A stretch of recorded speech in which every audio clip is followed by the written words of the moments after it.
Tá. Aí, se precisar, eu comento aí com você, tá bom? Peço para você mostrar novamente. Pode ser, então. Tá. Então, deixa eu ver aqui. Já está gravando. Maravilha. Então, bom dia a todos. Depois do seminário aí do Bom Giorno a tutti, depois do seminário aí do Caio. Então, uma coisa que é interessante, que quando você tem sistemas... Opa! Pincelzinho hoje está dando Só bronca não aqui. chegou sua apresentação aqui para mim, não. Não sei Ah, se. não, tem que compartilhar. Não compartilhei ainda não, é verdade. Deixa eu compartilhar aqui. E agora, Caio? Sim, agora chegou. Todos conseguem ver ou não? Como é que está Sim, aí? dá Tá. para ver. Tá tudo certo. Então, sistemas moleculares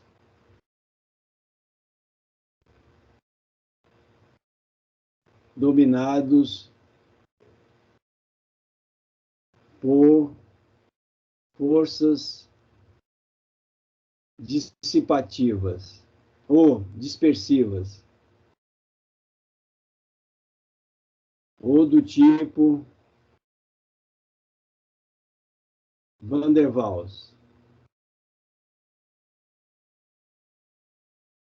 A primeira pergunta que eu faria para vocês: o que é força dispersiva ou energia de dispersão? Energia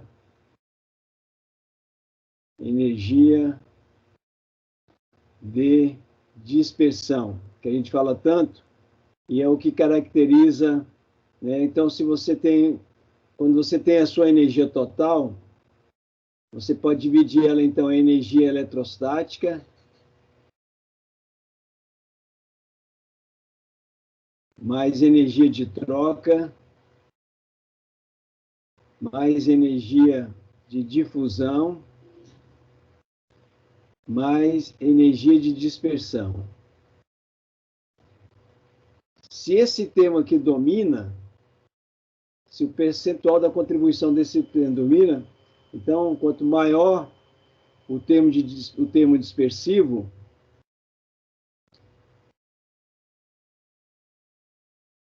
maior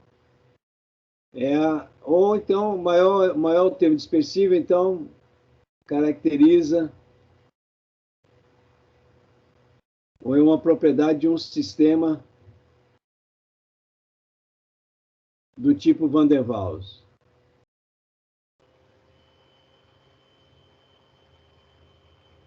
Ou seja, é um sistema fracamente ligado, né, dominado por forças fracas e de longo alcance. Aí vem a pergunta ainda. Alguém tem uma ideia do que seria uma energia de dispersão?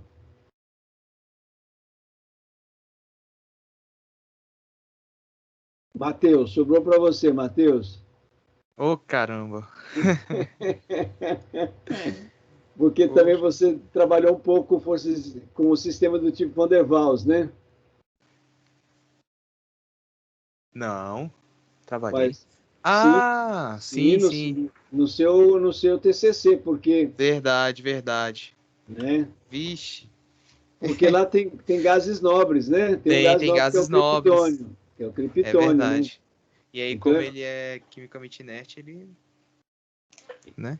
Exatamente. E aí alguém poderia, vamos começar pelo Matheus, dizer um pouquinho o que seria, o que caracteriza a energia de dispersão, que a gente fala tanto. Então, aqui, ó, se você decompor a energia total eletrônica do seu sistema, você vai ter a eletrostática, a troca, a difusão e a dispersão. Se você fazer um cálculo da energia total eletrônica e verificar que o termo de dispersão domina, ele será uns 70% da energia total, 65% até 100% não, mas até uns 80%, 90%, porque tem que ter o resto também, que senão o sistema não forma. Então, quanto maior essa energia, maior a probabilidade do sistema ser dominado por forças do tipo Van der Waals, ou seja, o que caracteriza um sistema ser fracamente ligado ou de longo alcance. E aí a gente pergunta, o que seria mais ou menos uma energia de dispersão? Você lembra aí, Matheus? Ô, professor, não tô lembrando hoje. Mas tá bom. Então, eu posso rascunhar um pouquinho mais para a gente debater mais o assunto? Pode. Então, eu vou fazer o seguinte: também conhecido por forças de London, né?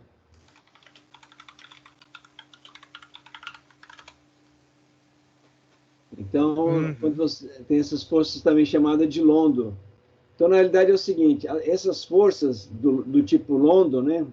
Que caracteriza por ser que é a principal característica de uma energia de dispersão. Então, vamos supor que elas aparecem, por exemplo, em átomos e moléculas apolares. Então, quando você tem átomos ou moléculas apolares, o que é apolares? É quando o momento de polo total é igual a zero, correto ou não? Correto. Isso. Correto, né? O momento de dipolo aqui, ó. Momento de dipolo. Vou pegar um exemplo para a gente caracterizar melhor isso aí. Vou pegar aqui, por exemplo, o hélio 2. Mais fraco do que esse é impossível, né? Então, vou pegar aqui o hélio 2, ó, ele tem um núcleo, aqui ele tem um elétron, e aqui tem um outro elétron, e aí você aproxima esses dois núcleos, esses dois átomos de hélio. Então, aqui está o hélio, e aqui então aqui é o hélio, aqui é o outro hélio. Bom, o que vai acontecer quando você aproxima os dois? Então, aqui a carga positiva está concentrada no centro, aqui no centro. Então, eles estão com a nuvem eletrônica bem simétrica, uma da outra, né? Então, a nuvem eletrônica aqui do átomo isolado está bem simétrica. Aqui a mesma coisa porque é camada fechada, né? Aqui é a mesma coisa para o outro hélio. Mas quando eles são aproximados, quando essa distância R grande aqui atinge um certo valor, eles começam a interagir. E aí, ó, essa carga positiva interage, tem uma atração com esse elétron e uma atração com esse outro elétron aqui, ó. E aí, o que acontece? Esse elétron aqui, ele tem uma repulsão eletrostática com esse elétron e uma repulsão eletrostática com esse elétron aqui, ó. E aí, o que começa a acontecer? Começa a ter uma separação de carga. Então, no final, verifica que ele deforma a distribuição eletrônica, né, devido a essas interações, ele deforma e separa. Então, ele coloca os dois elétrons para cá. Vou colocar aqui como negativo, elétron, negativo e negativo. Mantém o núcleo aqui, né, nessa posição. E, do outro lado, ele faz a mesma coisa. Ele coloca os dois elétrons daqui e os dois elétrons daqui e polariza, então, deixando a carga positiva daqui. Então, você cria aqui um dipolo induzido e aqui um outro dipolo induzido. Então, aqui agora você vê que a forma, né, da distribuição dos elétrons do orbital, ele é deformado devido a essas interações. Então, você vai ter uma configuração que, apesar que o elétron, quando eles começam a aproximar um átomo do outro, o elétron está em movimento e ele vai atingir uma configuração, os elétrons vão atingir uma configuração na qual você consegue formar esses dois dipolos induzidos. E aí esses dipolos, eles interagem. Então, dipolo, a interação dipolo, também é conhecido como uma força de dispersão de London, ou força do tipo dipolo induzido, ou forças dissipativas. Então, é isso que caracteriza, né, propriamente dito, um sistema que é regido por forças dispersivas. É quando você tem interação entre dipolos induzidos, quando você aproxima duas moléculas ou dois átomos e você consegue induzir uma polarização no sistema de tal maneira que elas começam a dominar a interação entre eles. O que domina seria essa interação de dipolo induzido. Quando isso acontece, e geralmente essa interação é fraca, e ela é de longo alcance, quando isso acontece, você tem, então, uma força de dispersão de London, ou força de polo induzido, ou a força dispersiva. E a energia associada é exatamente a energia de dispersão. Isso foi formulado em mais ou menos 1930 por Londo. Então, sempre quando isso acontece, você tem um sistema, então, regido por um momento, por um dipolo induzido por outro dipolo induzido, você tem uma força, então, do tipo Londo, que é o que caracteriza uma força dispersiva. Ficou claro isso aí, Matheus? Poxa, professor, mais claro impossível. Caio, como é que ficou isso, Caio? Perfeito, professor.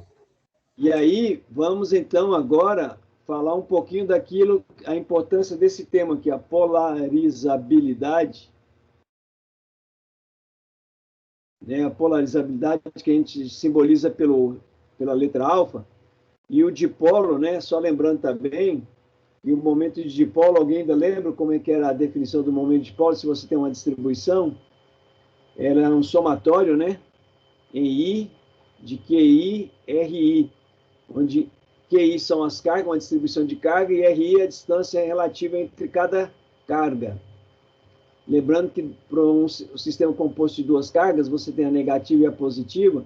Geralmente, o momento de polo aponta da carga negativa para a carga positiva. Não era assim que a gente aprendia lá em Física 3? Isso.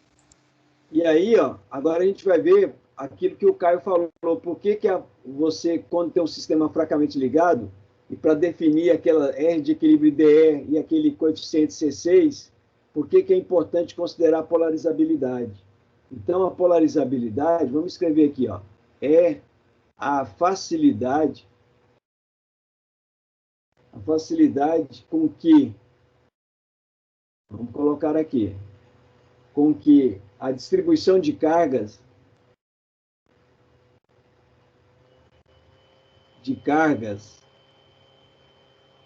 de uma molécula,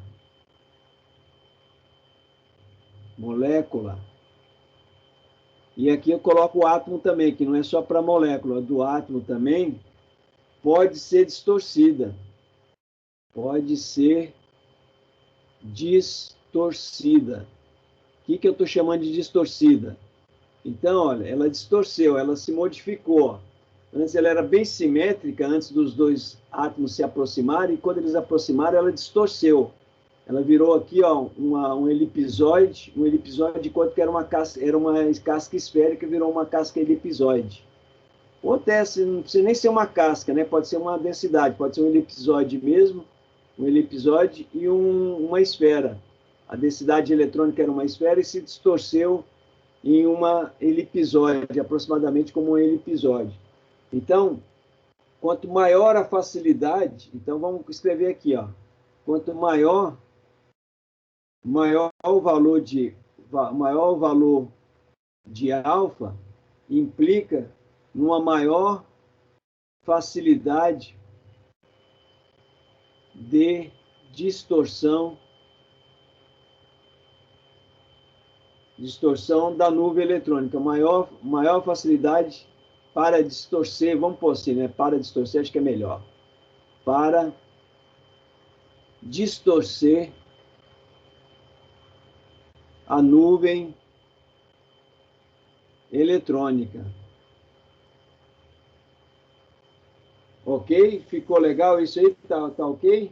Certo. E a relação com a energia de dispersão? Então, então o que vai acontecer? Se você tem, quanto mais fácil você tem, maior facilidade você tem para distorcer a nuvem eletrônica, mais dipolo induzido você vai impor na molécula, correto? Vai aparecer o dipolo mais facilmente. Então, quanto maior a polarizabilidade, mais facilidade você vai ter para distorcer, e mais facilidade você vai induzir o dipolo na molécula, no átomo, se aproximando de outro, e aí você vai aparecer mais facilmente a interação de polo induzido à força de London. Certo, então maior vai ser essa força de London, né? Isso, maior a força de London. Ela vai se manifestar. Então, a gente, na energia de dissociação, provavelmente ele vai ter que ser mais profundo quanto maior a polarizabilidade. Essa é a tendência. Entendi. Só que aqui eu tenho que colocar uma coisa, né? Ela é a maior facilidade para distorcer a nuvem eletrônica, né? Aí o que você pode falar? Por um campo elétrico, né? Campo elétrico. E aí, o campo elétrico, na realidade, então, ele meio que surge, né? Porque se você lembrar da definição do campo elétrico, é que se você começar a ter cargas separadas, você meio que, quando aproxima um do outro, é como se você, então, separasse as cargas e você deveria ter como se fosse um campo aparecendo aqui, como se tivesse separado a carga, e esse campo vai fazer com que distorça essa nuvem eletrônica. Então, quanto maior polarizabilidade, mais fácil você vai ter para distorcer essa nuvem eletrônica e mais. Então, e aí, ó, quanto maior a polarizabilidade, maior vai ser o momento de dipolo, né? Então, implica que vai ter uma maior força dispersiva.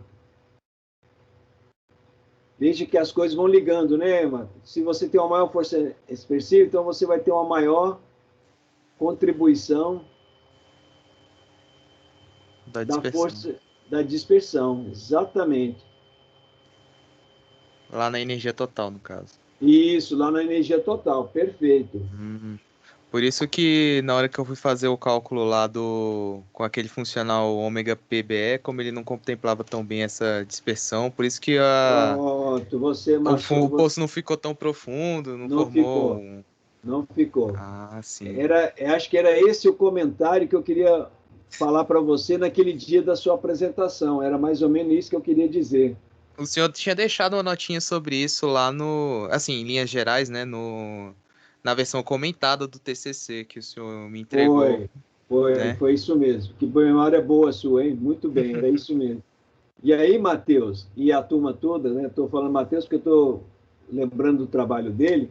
Então, aqui, ó, maior o tamanho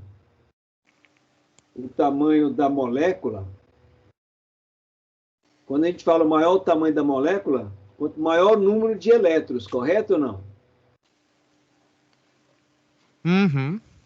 Então, o maior número de elétrons, quanto mais elétrons você tiver na molécula, maior vai ser, então, considerado maior. Então, maior, então implica que você vai ter uma maior polarizabilidade. Por isso, Caio, que a polarizabilidade tem dimensão de volume. Agora faz sentido. Você Entendi. lembra que lá que deu Angstrom ao cubo, lá a Sim. unidade? Então, é por isso, que está relacionado com o tamanho da molécula. Então, maior a polarizabilidade, e se você tem uma grande polaridade, uma grande facilidade para separar, para deformar a nuvem eletrônica, então você vai ter uma facilidade para induzir um dipolo, né, um momento de dipolo, né, na molécula, então vai ter de um lado e do outro, então vai ter uma interação dipolo induzido. Então, de novo, ó, você pode falar que vai ser maior, como consequência, maior a intensidade das forças de dispersão de London, né? Que a gente pode chamar também de London, ou força dispersiva e etc. Pois é, professor, eu tava lendo, né? E ela é proporcional à fórmula constante do campo elétrico, certo? Ele escreve em algum lugar, alguma referência que eu vi, do seu artigo que o senhor me passou, que ele escreve lá proporcional ao campo elétrico. Sim, porque na realidade, né? Porque qual é a definição do campo elétrico? Alguém ainda lembra como é que é? Lembra lá, Matheus? Gradiente potencial. Ah, não, essa é outra. É K, Q1, Q2. Ah, não, só Q1, só Q1, só Q1. Sobre Isso. E. Sobre com R, né? Q2 é para força. Isso, exatamente. Não era alguma coisa desse tipo assim? E o R é quadrado, né? No denominador. O R ao Isso. quadrado. Isso. E aqui eu vou pôr um vetor ER aqui, só para dizer que está na direção da interação, para dizer que é a direção da interação, não é isso? Isso. Então, quanto mais você tem a carga polarizada, né? Maior é o campo, né? Maior é o campo. Então, se você pegar um sistema molecular e você jogar um campo externo nela, né? Um campo, jogar uma luz que tem um campo E, alguma coisa assim, você vai medir a facilidade ou dificuldade dessa molécula de separar as cargas ou deformar a nuvem eletrônica, né? Então você tem como avaliar isso dessa maneira também.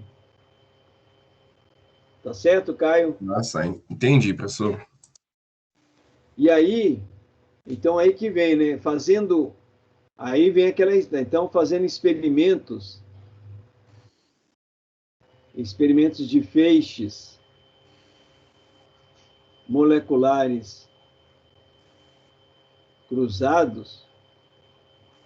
Esses autores aí do artigo aí, que é o Pirani, o Cambi, que é um grupo italiano, eles verificaram através quando eles estavam trabalhando com gases nobres, que eles conseguiram, né, a partir dos resultados obtidos, eles conseguiram, então, formular uma expressão empírica, um termo empírico, né, vamos dizer assim, um termo empírico, uma expressão empírica para o R de equilíbrio. E aí eles verificaram que o R de equilíbrio tinha que ser proporcional, de certa maneira, às polarizabilidades. E aí eles foram analisando os resultados, comparando, e eles formularam que isso seria proporcional à constante. Então, seria, vamos pôr assim, proporcional às polarizabilidades. E no final eles verificaram que isso aqui era igual a uma constante, que é 1,767, para sair Young's, que multiplica. Então, quando você aproxima dois entes, um A e um B, aqui pode ser um átomo, como também uma molécula. Aqui também pode ser um átomo, como também uma molécula. Então, você pode pegar todas as combinações, molécula, molécula, molécula, átomo, átomo, átomo e molécula, átomo. Tá bom? Então, ele diz que isso aqui vai ser dado por alfa A, pela polarizabilidade do átomo da molécula A, pela de B, né? E aqui vai ficar dividido, elevado aqui a opa, aqui é mais, né? É isso que eu ia falar. E aqui é um terço, e aqui é um terço. E aqui sim que é verdade, ó. Alfa A vezes alfa B elevado a gama, né? Isso. E esse gama é exatamente 0,095. Então, eles ajustaram, né? Eles foram fazendo para algumas moléculas, por exemplo, sei lá, neônio, argônio. Qual que você fez mesmo? Foi o Neônio e argônio. neônio argônio, né? Então, eles verificaram que o R, aí eles tinham o valor experimental do R de equilíbrio, e aí eles foram vendo lá, analisando os momentos de dipolo do neônio e do argônio, verificaram que essa equação que eles montaram, baseada em dados experimentais, reproduzia muito bem os dados experimentais do sistema neônio-argônico, e aí eles foram fazendo para outros sistemas e foi consolidando essa expressão. Então, eles ajustaram, então, né? Poderia ter colocado assim, ó, o R de equilíbrio seria igual a uma constante que multiplicasse a polarizabilidade do ente A mais a polarizabilidade do ente B, que pode ser um átomo ou uma molécula, tudo elevado a um terço, e aqui elevado, então eu vou pôr alfa A, alfa B, elevado a um outro coeficiente gama. Aí eles ajustavam quem era essa constante e quem era essa constante, de tal maneira que essa forma analítica reproduzissem bem os R de equilíbrio desses sistemas, né, primeiro de moléculas diatômicas e depois de moléculas com átomos. E aí eles acharam que essa constante, para isso aqui sair em angstrom, era igual a 1, a primeira constante é 1,767, né? E aqui o gama era 0,095. Ficou claro? Tá certo? É isso mesmo, Caio? Exatamente, professor, certíssimo. Tá certo? E aqui, ó, não é, por que você acha que eles colocaram aqui elevado a 1/3? Alguém tem ideia, não? Para dar a dimensão, não é? Do Exato, porque tem dimensão de volume, então é angstrom ao cubo elevado a 1/3, corta, tem dimensão de angstrom, mais angstrom ao cubo elevado a 1/3, então corta, então aqui fica a dimensão de angstrom, e aqui angstrom elevado, angstrom, aqui ficaria angstrom, né, que somaria angstrom com angstrom, e aqui ficaria angstrom ao quadrado elevado a 0,095. Ficaria quase angstrom ao quadrado. Cortaria com ele que... Cortaria... Aqui ficaria angstrom. Então, aqui, qual a dimensão que vocês acham que tem que ter isso aqui?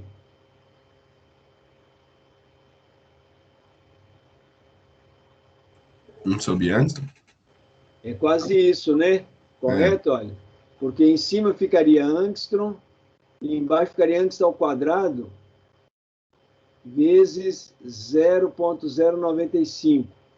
Então, isso aqui vezes 0,95, aí você teria que escrever aqui uma constante que cancelasse com esse que está aqui, ó, para sobrar angstrom, correto ou não?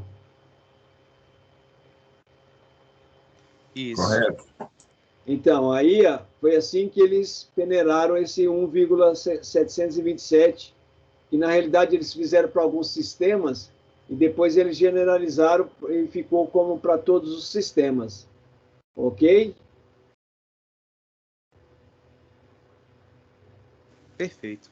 Então, essa forma analítica aqui, vinda de dados experimentais, ou seja, essa fórmula empírica, ela não vale só para o neon e argônio, não, e pela série de experimentos que foram feitos. Ela, em princípio, é geral. Ela vale para sempre que você tiver dois entes, dois átomos, ou duas moléculas, ou um átomo e uma molécula interagindo, e se a força dissipativa dominar, estiver dominando, a dispersão estiver dominando, você pode calcular o R da interação entre os dois dessa maneira que aqui está. Ok? E aí vai uma dica para o Matheus. Matheus, qual o sistema que você trabalhou? Metanol, criptônio, né? Correto? Metanol? Ou Não, professor, foi a peróxido de hidrogênio. peróxido de hidrogênio, desculpa. O2, criptônio, não foi assim? Isso. Então, olha, se você vai fazer você vai querer achar o R de equilíbrio dessa interação, correto? Correto. Aí você pode, então, por exemplo, calcular o momento de dipolo do H2O2, o momento de dipolo do KR, usar aquela expressão que ali está e calcular o R de equilíbrio, e ele servir como um parâmetro para o seu cálculo ab initio. E aí, para te ajudar a escolher qual que é o melhor nível de cálculo, ou funcional, ou base, para o qual você mais se aproxima dessa expressão empírica. Se você pode usar essa expressão que está aqui, ó, para te auxiliar na escolha do funcional, por exemplo, e das bases, para você obter um resultado. É como se você produzisse um dado experimental com essa expressão, e aí você queria reproduzir ele teoricamente, para você calcular as outras propriedades do seu sistema. Você então tenta achar um nível de cálculo e uma base para os quais você mais se aproxima desse R de equilíbrio aqui, ó, dado por essa expressão. Então, na realidade, a importância da expressão é que ele te dá como um guia para você dizer como que está o seu cálculo ab início. Bacana. Muito bom. Ok? Uhum.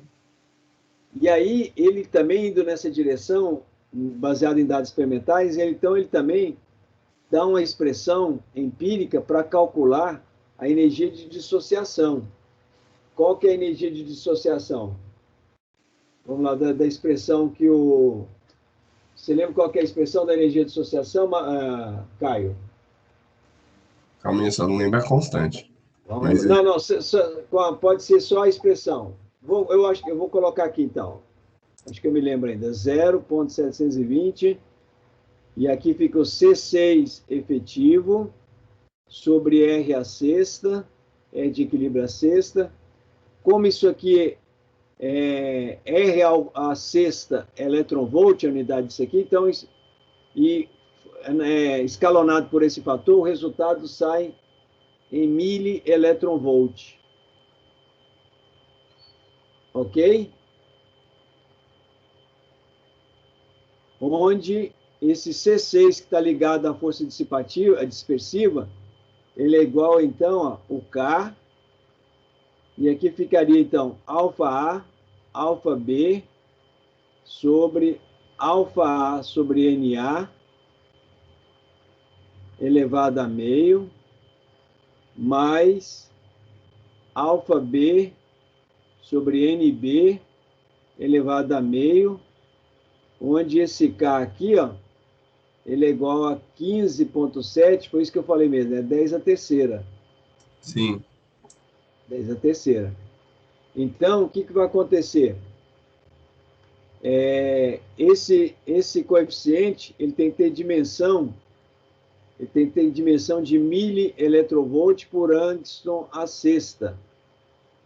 Então, essa é a maneira que você pode escrever, né, esse C6 aqui efetivo, né, dessa maneira. E aí, o que vai acontecer? O que é o NA e o que é o NB? É aquilo que você falou. São exatamente porque quando você tem, por exemplo, vamos até pegar o caso seu, que você colocou, qual que foi mesmo? Neônio e o argônio. Isso. Aqui tem 18 elétrons e aqui tem quanto? 10. 10. Então, o primeiro ficaria o neônio, a distribuição eletrônica dele ficaria 1s2, 2s2 e 2p a sexta, não é assim? Isso. E o argônio, ele é 1s2, 2s2, 2p6, não é assim? Então, aqui já deu 8, 10, então tem que mais. 3s, dá mais 2 elétrons, e mais 3p, eu tenho que colocar aqui mais 6. Então, aqui, vamos ver, 2, 4, 10, 18 elétrons. Então, essa é a configuração, não é? Isso. Então, esse NA e NB estão associados com os elétrons da camada mais externa da distribuição eletrônica e os mais internos. Ó. Então, aqueles que estão mais perto do caroço são os elétrons internos, ó. E aqueles outros aqui que estão na camada mais externa são os elétrons que participam da interação. Então, esses que estão mais fortemente ligados aos núcleos, eles não participam muito da polarização e nem mesmo da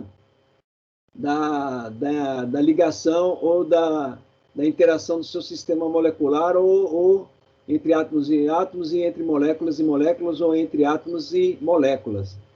Então, eles definem o Na, por exemplo, como sendo, aí é aquela expressão que você colocou lá, que diz muito bem como que calcula. Você lembra também a expressão ou não?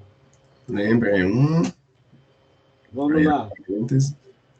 1. Aqui era sobre Vai ter quanto? um NB. Tem um NB aí, né? Oi? Vai ter um NB aí, né? NB? Não, você É calcula o o N NA e o efetivo. NB, né? Aqui é o N externo, né? É. Aí é o N efetivo sobre o N externo. Isso. Então, isso aqui também, ó, seria como se fosse o NA efetivo, ó. que é o Na, que é o Na que aparece aqui, ó. Tá certo? Então, você tem que calcular dos dois entes. Então, ele é o quê? 1 mais quem? Vamos lembrar? Parênteses, 1 menos. Aí é Na. Mas interno, né? Isso, interno. Interno sobre quem? Externo. Oi? O N externo. N externo. Fecha parênteses. Multiplicado. Aí, acho que é N interno sobre N total, né? Isso, N interno sobre N Ao total quadrado. elevado ao quadrado. Então, onde o N total ele é igual ao número de elétrons internos da camada mais interna mais o número de elétrons da camada externa. Ok? Então, para ter uma boa avaliação, em vez de você só fazer uma análise aqui, ó, olhando aqui a distribuição, que você não tem segurança que realmente são esses 8 elétrons que participam mais da interação, você corrige essa análise que você faz no olho, só de olhar assim a distribuição eletrônica dos átomos ou da molécula, você corrige com essa expressão empírica que eles também montaram para descobrir quem são o Na e o Nb. Então, aqui é a mesma coisa, né? O N efetivo do ente B, ele é o Nb sobre o N externo, que é igual a 1 mais 1 menos o N interno sobre o N externo, e aqui o N int sobre o N total ao quadrado, correto? Onde o N total também é dado por essa expressão. Correto. Então, aqui você calcula, né, com essas duas expressões, você calcula qual é o N efetivo que realmente participa da interação. Aí você substitui ele aqui, ó, o Na e o Nb, dos dois entes que estão interagindo, né, o A e o B. Então, pode ser átomos e moléculas, átomos e moléculas. No seu caso, isso aqui poderia ser o neônio, isso aqui é o argônio. No caso do Matheus, isso aqui seria o H2O2 e aqui o criptônio. Certo, Matheus? Isso. E aí você calcula o C6, substitui na equação aqui da energia de dissociação, e você calcula em mA a energia de dissociação, já que o R de equilíbrio você já tinha calculado anteriormente por essa expressão. Sendo assim, você então o quê? Determina, basicamente, você faz uma boa estimativa do que poderia dar como resultados experimentais. O R de equilíbrio e o DE, de dois entes interagindo, A e o ente B. Como eu disse, átomo-molécula, átomo-molécula, átomo-molécula ou átomo-molécula, regido por forças do tipo Van der Waals, ou dispersão, ou forças de London, ou força de dipolo, né, mantido por dipolo induzido por dipolo induzido. Ok? Então, aí você avaliou bem, você tem uma boa estimativa do RE e DE, e você vê ali na tabela que você mostrou aí do R de equilíbrio e da energia de dissociação, você viu que essa forma empírica, a forma empírica, os resultados da forma empírica, elas ficaram muito próximos dos dados experimentais. Sim, do sistema neônio e argônio bateu certinho. Então, mas os outros também ficaram muito bons. Sim, fica muito próximo. Já eu vou pedir para você mostrar essa tabela. Então são fórmulas confiáveis, fórmulas empíricas confiáveis. Então, se você não tem nenhum dado experimental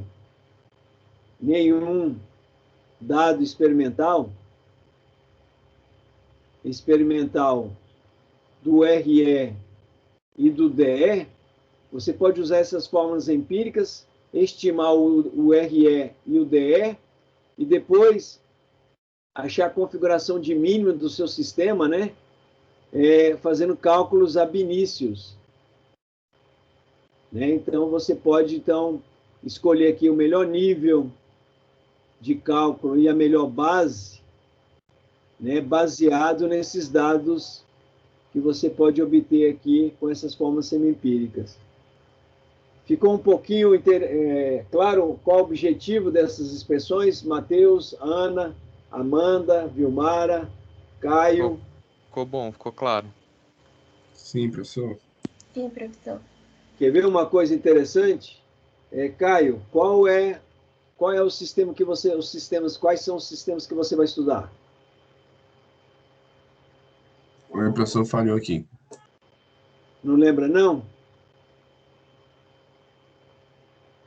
Acho que ele quis dizer que a voz que ele não falhou ouviu o áudio. Você lembra quais são os sistemas que você vai estudar? Vixe, não lembro, professor. Então, se não me falha melhor, parece que era o SO2 com gases nobres, alguma coisa assim.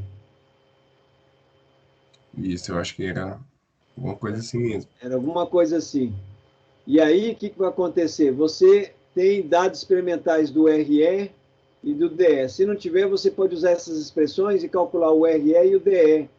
E aí, quando você for fazer uma otimização para achar a configuração de mínima energia, você pode escolher, então, baseado nessas informações que você tem aqui, calculado com essas expressões semi-empíricas ou empíricas, você pode escolher o melhor nível de cálculo ou funcional e base para você ter certeza que você está descrevendo bem o seu sistema teoricamente. E aí você pode pegar as geometrias que saem daqui, quanto mais próximo da energia de dissociação e do R de equilíbrio que saírem daqui, por exemplo, vamos supor que fossem esses dois sistemas. Alguma coisa assim, aqui estaria o gás nobre. Aí você pode, então, pedir para otimizar e ele vai te dar qual é a configuração, onde é que esse átomo de gás nobre está em relação à molécula SO2, para o qual a energia mais se aproxima do R, essa distância aqui mais se aproxima do R de equilíbrio e do DE calculado com essas expressões empíricas. E aí você, então, seleciona essa geometria e pode calcular o deslocamento de carga teórico. Você pode, então, montar a sua CEP para fazer uma dinâmica. Você pode calcular a decomposição da energia, né? Ou seja, decomposição da energia, pegar a energia total e dividir ela, por exemplo, com o programa PC4, com o MetaSapt. Por exemplo, quem é a energia qual a contribuição da energia eletrostática, mais a energia de troca, mais a energia de difusão e mais a energia de dispersão. Ok? E pode descobrir quem é que está sendo doador e receptor de cargas para que você tenha um controle do que está acontecendo aqui, para dar um zoom, né, do que está acontecendo aqui do ponto de vista da interação do seu sistema com o gás nobre. Tá bom? E é isso que você vai fazer. Muito legal. Tá ok? Ok. Então era isso. Quer dizer, eu fiz esse comentário só para jogar um pouquinho mais de discussão no assunto, tá bom? Certinho. Então deixa eu perguntar aqui, Ana, como é que ficou isso, Ana? Tá tranquilo, professor. Ficou mais claro um pouquinho, Ana? Sim. Caio, ficou mais tranquilo? Ficou, professor, achei muito legal. Matheus, como é que está aí, Matheus? Tudo ótimo, professor. Tudo Tá tranquilo. bacana. Então, Matheus, você então agora para ter uma melhor seleção do nível de cálculo e base, ou do funcional e base, ou qualquer outra coisa que você quer fazer teoricamente, você pode usar essas expressões para te dar como um guia, tá bom? Tá ótimo, professor. Só que tem um detalhe, não pode esquecer que é só para sistemas onde as forças de London, ou de longo alcance, ou forças regidas por dipolo induzido, dominam, tá bom? Caso contrário, essas expressões não são válidas. Entendi. Só para esses casos. Tá bom, Vilmara? Tá certo, professor. Tá bom. O Rafa aí. Rafa, bom giorno, Rafa. Buongiorno, professore. Tu tá posto, Rafa? Tutto a posto. Tá bom. Você conseguiu ver um pouquinho do seminário? Não, né, Rafa? Ainda, né? Não, professor, minha internet não estava funcionando, eu tive que reiniciar o modem milhões de vezes. Aí só funcionou tem uns 15 minutos, aí eu não consegui pegar o seminário. Não, mas tudo bem. Você conhece muito o assunto porque você já fez esse cálculo várias vezes. Mas eu vou tentar assistir a gravação depois para poder assistir. Tá bom. Talvez só uma coisa interessante que a gente uma vez discutiu é para você ver como é que nasce mais ou menos as forças dissipativas. Dá só uma olhada nessa parte que aí vai refrescar mais na sua mente. Ok, A gente fez o exemplo aqui para o hélio 2. ok, vou dar uma olhada nessa parte. Só nessa parte. O resto você já domina muito bem. O Rafa já fez esse tipo de cálculo para o sistema que ele estudou, que foi os. Qual que foi mesmo, Rafa? Vamos ver como é que está a sua mente aí. Foi o radical amino, o NH2, com gases nobres. Isso, NH2, gases nobres. Então, ele fez todo esse estudo completo que a gente acabou de mencionar. Então, ele determinou o R de equilíbrio DE e depois ele fez o cálculo de estrutura eletrônica e viu qual que era o nível de cálculo e a base que mais se aproximava desses dados com essas expressões empíricas. E aí ele descobriu, né, qual era e ficaram bem próximos, não foi, Rafa, com essas expressões ou não? Sim, ficaram bem próximos, principalmente com gases nobres mais leves, ficou quase igual. Quase que bateu, né, com o nível de cálculo que foi o CC, SDT e a base AUG, CCPV, TZ, não foi isso? Isso mesmo. Bacana. E aí, Caio, você vai tentar fazer uma coisa parecida, tá bom? Mas isso agora, a gente vai começar a fazer isso agora. Beleza, combinado, professor. Por enquanto, vamos ficar nas leituras e acho que daqui a umas 2 semanas a gente já começa a parte de cálculos. Tá bom? Beleza. Então, pessoal, então é isso. Então eu vou, daqui a pouco, 9h30, eu vou aplicar a última prova lá no curso de relatividade restrita e teoria quântica. E aí, para não deixar os alunos, os colegas de vocês lá mais ansiosos, aí eu vou dar um tempinho a mais para eles fazerem a prova. E eu falei para ele que eu ia entrar no sistema para aplicar a prova agora por volta de 9h30, entre 9h30 e 9h40. Tá bom? Então vamos então aqui, então só dar meio que uma encerrada no curso. Então eu vou agradecer muito aqui, né, a presença de vocês, o Caio, a Ana, a Amanda, o Rafael, a Vilmar, o Matheus e o Lúcio, né, acho que ele não pôde participar hoje da aula. Então aí, obrigado pela paciência. Minha voz ainda não está muito boa, não. Pela paciência e por esse improviso de fazer aula online, né? Então não é a mesma coisa do que a aula presencial, mas a gente tentou suprir um pouquinho as coisas para cobrir um pouco essa parte das aulas remotas, né? Não sendo presenciais. Aí eu ia pedir para vocês, se vocês puderem me mandarem até hoje, no final da noite, as atividades, para quem ainda não me mandar as atividades que eu passei para vocês, para que eu possa reunir tudo, corrigir amanhã e aí soltar a nota para vocês até domingo. Aí até domingo eu coloco no sistema a nota para vocês. Podemos fazer assim? Professor, eu achava que ia ser para segunda. Pode ser até segunda, pode ser, Amanda. Pode ser até segunda. Pode ser. Ok. Pode ser sim. Então Beleza. vamos fazer o seguinte. Acho que segunda, eu acho que é um dos últimos dias para fazer. Então, se você puder mandar na parte da manhã, pode ser? Sim, na verdade eu estava pensando no domingo, mas é porque eu achava que você tinha falado segunda, mas tá de boa também. Até meio-dia, vamos colocar até segunda, meio-dia, pode ser? Porque aí dá tempo de eu corrigir, fazer as médias para vocês e mandarem para o sistema, colocar no sistema. E aí eu mando no WhatsApp um arquivo com as menções de vocês, pode ser? Ou vocês querem de outra maneira? Vocês decidem. Por mim tá tudo certo, professor. Pode ser, ou WhatsApp ou e-mail. Tá bom? O WhatsApp e e-mail eu mando para vocês, tá bom? Tá ótimo. Eu vou mandar... Professor.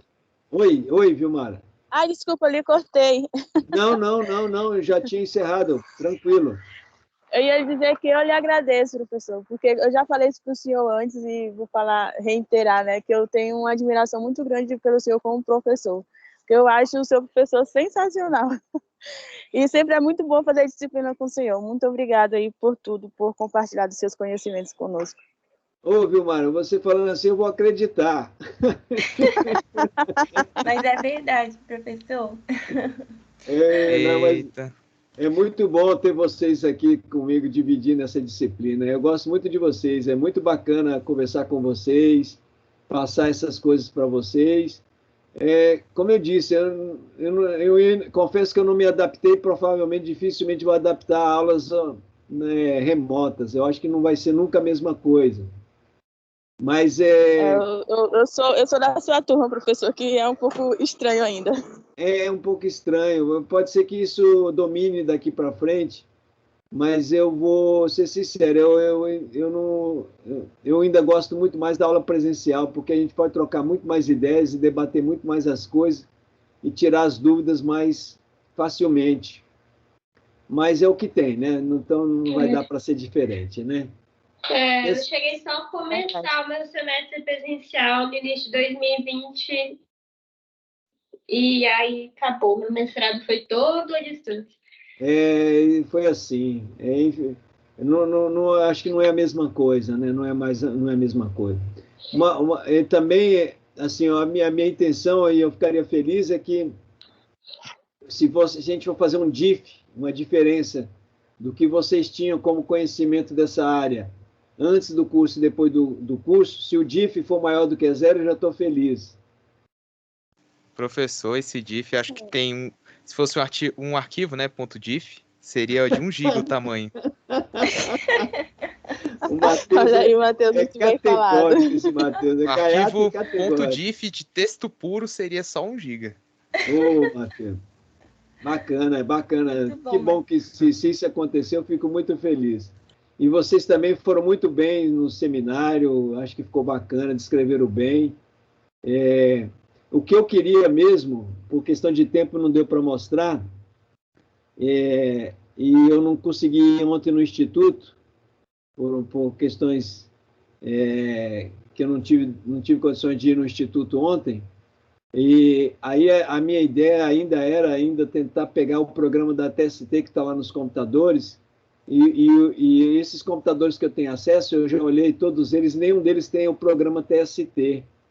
Ou seja, o programa do TST estão em outras máquinas que, infelizmente, eu não tenho acesso. E é o da minha sala e da sala que está do lado da minha sala. E nas máquinas que estão na sala do Pedro, que é de informática, não tem esses códigos que eu não coloquei lá, que eu não tinha lembrado de colocar. Eu fui tentar fazer isso ontem, mas eu não consegui. Realmente eu não consegui sair de casa para ir lá.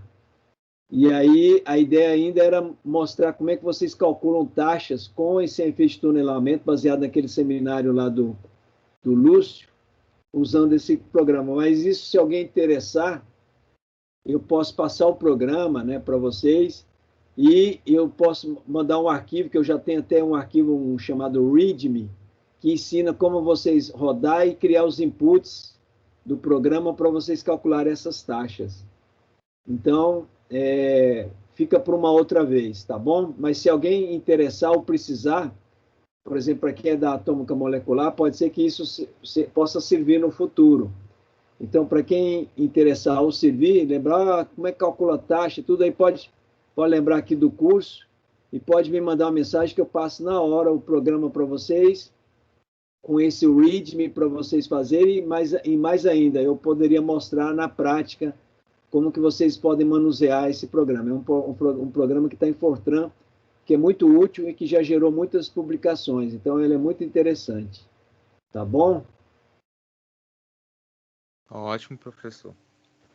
Beleza. Por exemplo, ele pode servir para o Matheus, já que você está construindo superfície de energia potencial para descrever processos colisionais reativos, ele pode te dar a taxa com que, em função da temperatura, que essa reação pode ou não acontecer.